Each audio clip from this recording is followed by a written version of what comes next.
Pepay, magpahinga ka na.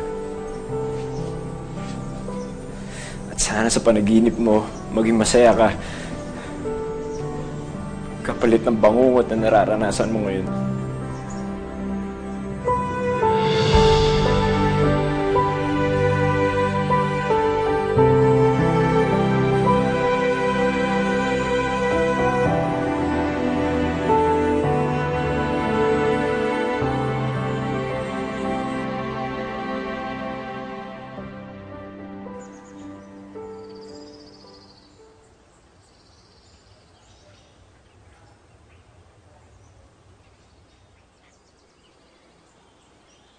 Pepay!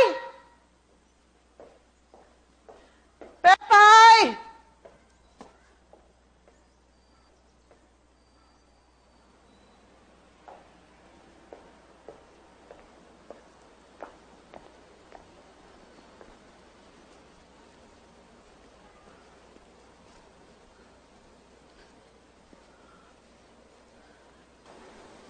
Tingnan mo nga naman.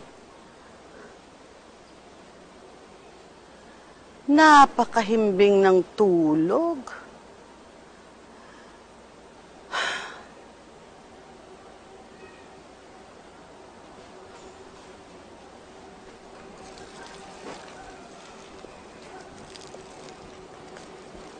Hoy! Gising! Gising! Anong petsa na, ha? Tanghali na! Hindi ka pa nakakaluto ng almusal, ha? Ano yan? Ano? Sorry po, Tita Nurin. Sorry ka dyan.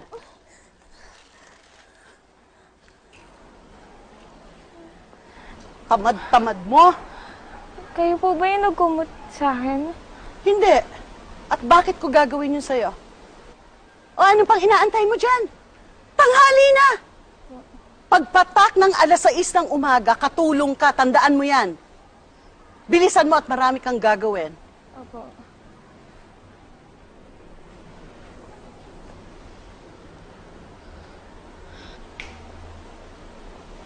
Kung sino ka mang nagkumot sa akin kagabi, maraming salamat.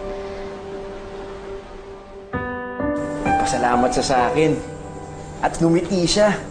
Sarap naman sa pakiramdam. Lalo na't lugmok siya kagabi. Kaya pala maganda gising mo eh. Oo nga. Ay, sandali, Elpino. Nagpasalamat siya ng diretso sa'yo? Nagpakita ka sa kanya? Hindi. Pero sabi niya, salamat daw kung sino man naglagay ng kumot sa kanya. Ay, dapat tinanggal mo yung kumot bago siya nagising ah. Baka isipin nun, duwende gumawa nun. Eh kung isipin niya man yun, eh di mabuti para sa akin. Kasi maaalala niya ako. Pero huwag kang mag-alala, hanggang doon lang yun. Hindi naman ako magpapakita sa kanya. Hindi naman ako... Alam ko na yung hangganan ko.